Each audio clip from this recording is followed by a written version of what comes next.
আজি হৈছে আমাৰ ডে 16 আৰু আজি আমাৰ লগত প্ৰায় 30-40 জন মানুহ আহি জইন হৈছে নেপালী খুঁটিত ঘৰ বনাবৰ কাৰণে।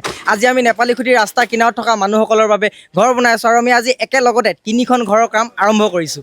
আজি যিহেতু আমাক সহযোগিতা আগবঢ়াবলৈ আহিছিলে কচু পথাৰৰ এই গোটেই দাদাসকল, গতিকে দাদাসকলৰ আমি লগ লাগি মুঠতে আজি 3টা ঘৰ আমি বনাবলৈ লৈছোঁ আৰু এইটো হৈছে আজি আমাৰ প্ৰথমটো ঘৰ। গতিকে এইটো হৈছে বাইদেউ ভাগৰ ঘৰ। বাইদেউৰ নামটো আপোনাৰ? শ্ৰীমতী জুনমণি বাহৈ। গতিকে জুনমণি বাহৈ ভাগৰ প্ৰথম ঘৰটো আমি আজি ইয়াত কাম ষ্টাৰ্ট কৰি দিছোঁ আৰু এইখন হৈছে আজি আমি বনাই থকা 2 নম্বৰখন ঘৰ, যিখন আজি বেৰবিলাক খোলা হৈছে আকৌ এবাৰ ভালকৈ বনাবৰ কাৰণে। আৰু ভাইটিহঁতে আজি 18-19 দিন ধৰি ৰাস্তাতে আছিলে, এটা ভিডিঅ' মই ইয়াৰ লগত বনাইছিলোঁ আৰু ইয়াক কথা দিছিলোঁ যে ঘৰ এটা বনাই দিম বুলি। ঘৰটো বনাই দিছোঁ, কেনেকুৱা লাগিছে? ভাল লাগিছে।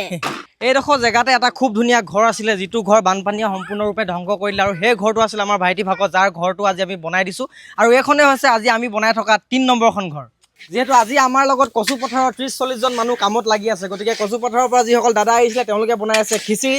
আৰু অকল এইখিনি আমি নহয়, আচলতে আমি যিমান পাৰোঁ গাঁৱৰ মানুহকো খুৱাম নে কি কয়? 300 মানুহক খুৱাম। মুঠতে খুৱাই দিম, বহুত আছে আজি বস্তু। গতিকে বনাই আছোঁ, গোন্ধ ওলাই আছে পুৰা মজা মজা, এইফালে দেখাই দিয়া। আৰু ইফালে আমি 2টা ঘৰৰ দায়িত্ব লৈছোঁ, আমি 2টা ঘৰ বনাই আছোঁ আৰু এই ঘৰটো চাবলৈ আমাৰ বিচিত্ৰ দাক দায়িত্ব দিয়া আছে। বিচিত্ৰ দা লাগি আছে? পুৰা লাগি আছে, পুৰা লাগি আছে। সেইটো চাইডে আমাৰ ঘৰ বনোৱা কাম হৈ আছে, লগতে বৰ্তমান আমাৰ টিংখাঙৰ ধমনৰ পৰা ককাইদেউসকল আহিছে, প্ৰায় 1 গাড়ী মানে 1 ড্ৰাম্পাৰ বাঁহ লৈ, আৰু গোটেইখিনি বাঁহ আজি ইয়াতে আনলোড কৰিছোঁ মানে নেপালী খুঁটিত, আৰু গোটেইখিনি বাঁহ ঘৰ বনোৱা কামতে ব্যৱহাৰ হ'ব।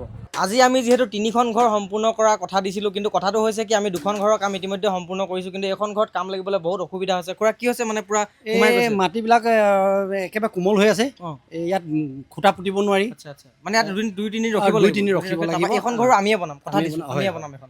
আজি দিনটোত আমি নেপালী খুঁটিত 3টা ঘৰ বনাম বুলি টাৰ্গেট লৈছিলোঁ, কিন্তু আজি এটা ঘৰত আমি যিহেতু দেখিলোঁ বহুত বেছি বোকা, তাৰ কাৰণে আমি আজি 2টা ঘৰৰ কামহে ষ্টাৰ্ট কৰিব পাৰিলোঁ। আমাৰ যিটো ফ্ৰেম বনোৱা হ'ল, লগতে টিং লগোৱা হ'ল, আৰু এই গোটেই কামখিনি কৰিছে আজি আমাৰ কচু পথাৰৰ দাদাসকলে। লগতে আজি পাণবেচাৰ পৰা আমাক কেইজনমান দাদা আহি বাঁহ দি থৈ গৈছে, ধমনৰ পৰা আহি কেইজনমানে বাঁহ দি থৈ গৈছে, আৰু টিংখিনি আমাক দিছে জয়ন্ত কুৰ্মী ডাঙৰীয়াই, আমাক টিংখিনি আগবঢ়াইছে। লগতে আমি এতিয়া কাম যিহেতু আপোনালোকে দেখিলে, এয়া মাত্ৰ হৈছে আৰম্ভণিহে, আমি লাহে লাহে কৰি যাম। যিমানটো আমাৰ সামৰ্থক আমি সিমানটো কৰি যাবলৈ চেষ্টা কৰিম, নাজানো কিমান কৰিব পাৰোঁ, কিন্তু কৰি যাম যিমানটো পাৰোঁ। এতিয়া বৰ্তমান আজি ফ্ৰেম সকলোখিনি বনিলে, লাহে লাহে ঘৰবিলাকত আমি বেৰ লগাম আৰু মানুহ থাকিব পৰা কৰিম বুলি আপোনালোকক আমি কথা দিছোঁ। গতিকে জয় জুবিন দা, জয় অসম।